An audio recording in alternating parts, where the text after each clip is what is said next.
मुर्दाबाद नगर परिषद, मुर्दाबाद मुर्दाबाद मुर्दाबाद नगर परिषद मुर्दाबाद. हटलंच पाहिजे, हटलंच पाहिजे.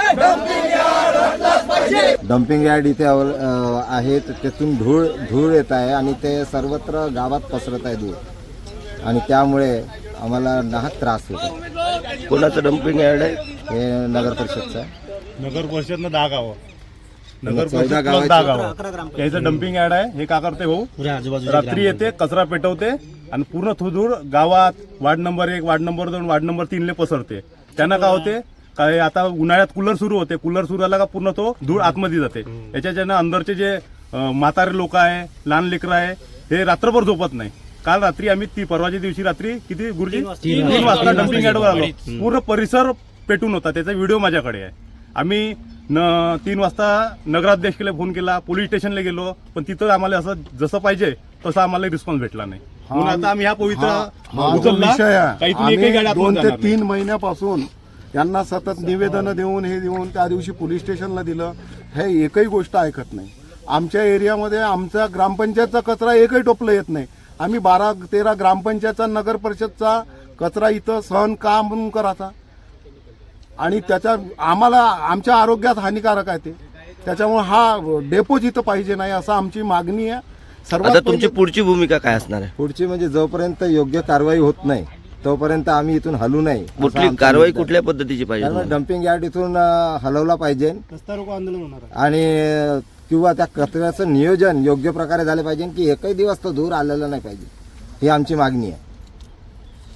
ग्रामपंचायत इंजापूर बोरगाव या 2 गावाला नगर परिषद वर्धा या ठिकाणून व 10 गावातून येणारा जो भयावह कचरा आहे या ठिकाणी डम्पिंग यार्ड म्हणून टाकला जातो. परंतु त्या कचऱ्याचे कुठेही गेल्या 7 ते 8 वर्षापासून नियोजन होत नाही व त्याचा जो दूषित धूर आहे या संपूर्ण गावामध्ये पसरतो. त्या धुरामुळे अनेक लोकांना श्वसनक्रियेचे त्रास देखील उद्भवलेले आहे.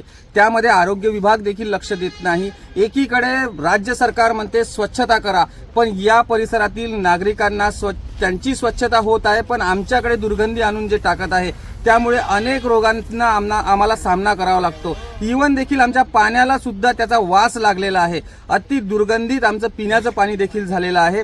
परंतु नगर परिषद याच्यावर कुठलीही कारवाई करत नाही. रात्री 3-3 वाजता त्याचा जाळतात व त्याचा जो धूर येतो त्या धुरामुळे रात्री झोपेत देखील अगदी लहान बाळांना श्वसनाचे व खोकल्याचे, दम्याचे त्रास सुरू झालेले आहेत.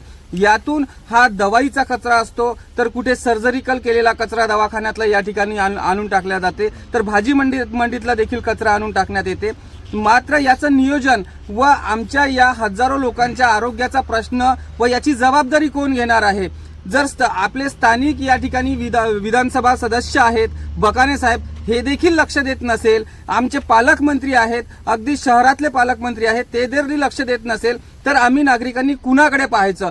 शेवटी आम्ही सर्व गावकऱ्यांनी मिळून हा पवित्रा घेतलेला आहे की या ठिकाणी कोणताही डम्पिंग यार्डमध्ये कचरा येणार नाही.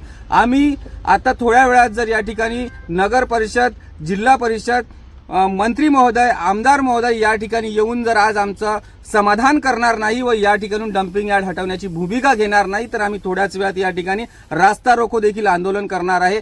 जर शासन आमच्यावर गुन्हे दाखल करत असतील तरी आम्हाला चालेल, परंतु आम्ही लोकांची रोगराई आमच्या अंगावर घेऊन आम्ही आमचा जीव धोक्यात टाकू इच्छित नाही. अजूनपर्यंत ग्रामपंचायतचा 1ही रुपया कर त्या नगर परिषदेने दिलेला नाही, पण आमच्या गावची इतकी मोठी जागा व दुर्गंधी आम्हाला देत आहे. मग आम्हाला जर कर नाही, स्वच्छता नाही, कुठलीही सुविधा नाही, मग का आम्ही रोगराई घ्यायचं? त्यापेक्षा आमच्या पिण्याच्या पाण्यात शासनाने विष टाकावं आणि आम्हाला आमचे जीवन संपवून टाकावे, इतकंच आता शासनाने आमच्यावर पाळी आणलेली आहे आणि इतकंच बाकी ठेवलेलं आहे, तेही त्यांनी पूर्ण करावं. अन्यथा इथून या ठिकाणून आत्ता या ठिकाणून डम्पिंग यार्ड बंद करावा आणि दूरवर कुठेतरी नेऊन याला स्थापित करावं.